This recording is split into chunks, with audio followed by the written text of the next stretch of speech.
గణేశాయ నమః. శ్రీ సరస్వత్యై నమః. శ్రీ గురుభ్యో నమః. భక్తులరా, వ్యాసప్రోక్త భాగవత మహాపురాణం యథాతథంగా చెప్పుకున్నాం. ఇందులో భాగంగా నేటి వరకు 9 స్కందాలు పూర్తి చేసి 10వ స్కందాన్ని 61 భాగాలుగా చెప్పుకున్నాం. ఈరోజున 62వ భాగం చెప్పుకునే ముందు వ్యాస మహర్షికి నమస్కారాన్ని చేసుకున్నాం. వ్యాస మహర్షికి జై. ప్రసన్నాంజనేయ స్వామికి జై. సమర్థద్గురు సాయినాథ్ మహారాజ్ की जय. ఏకదా క్రీడమానాస్తే రామాజ్ఞా గోపదారక కృష్ణో మృదం భక్షత అనితి మాత్రేణ్య వేదయన సా గృహీత్వా కరే కృష్ణం ఉపాలభ్య హితైషిని యశోదా భయ సంభ్రాంత ప్రేక్షణా క్షమ భాషత కస్మాద్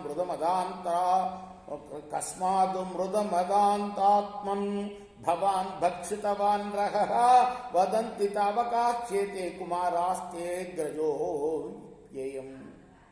కృష్ణ ఉవాచ నాహం భక్షితవానంబా సర్వే మిథ్యాభిశంసన యది సత్యగిరిర్తర్హి సమక్షం పశ్య మే ముఖం యజ్జేవం తర్హ్యం వ్యాజేహిచ్యుక్తః స భగవాన్ హరి వ్యాదత్తా వ్యాహతైశ్వర్య క్రీడామనుజ బాలకః సా తత్ర తదృశే విశ్వం జగత్సాస్నోచ ఖందిశః సాదృద్వీపాబ్ధిభూగోళం సవాయువగ్నీంతురతారకం.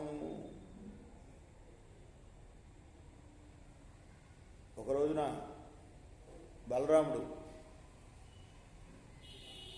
కృష్ణుడితో గోపాలుడితో పాటు ఆడుకుంటూ ఉన్నాడు. అంటే అందరూ బలరాముడు, కృష్ణుడు, గోపాలుడు అందరూ ఆడుకుంటున్నారు. మధ్యలో యశోద దగ్గరికి పరిగెత్తుకుని వచ్చామా, మన కృష్ణుడు మన్ను తిన్నాడు అని చెప్పారు వాడు, నేతా వాడు. పాపం భయంతో ఉనికిపోయాడు కృష్ణుడు. ఆ కన్నయ్య చేతిని పట్టుకొని అమ్మన్నది, చాలా అల్లరివాడి అయిపోతున్నావు నువ్వు, ఎందుకు మట్టి తిన్నావు, మన్ను తిన్నావని బలరాముడు కూడా చెప్తున్నాడు. ఏమిటి సంగతి అంటే కృష్ణుడు అన్నాడు, అమ్మా నేను మన్ను తినలేదమ్మా, వీళ్ళందరూ అబద్ధాలు చెప్తున్నారు. ఒకసారి కావాలంటే నా నోరు చూడు, వాసన చూడు నా నోరుని, నీ ఎదురుగుండానే ఉన్నాను కదా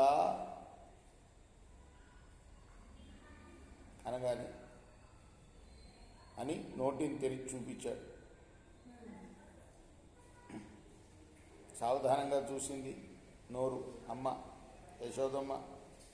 అందులో ఏం కనపడ్డాయి? అంతరిక్షం, దిక్కులు, పర్వతాలు, ద్వీపాలు, సముద్రాలు, ఇంకా భూమండలం, వాయువులు, అగ్ని, విద్యుత్తు, చంద్రుడు, తారకలు, జ్యోతిర్మండలం. ఒకటేమిటి, జ్యోతిశ్చక్రం బలం తేజో నభస్వాన్ ఏ దేవచ వైకారికాణి ఇంద్రియాణి మనోమాత్ర గుణాశ్రయ. స్వర్గలోకం, ఆకాశం,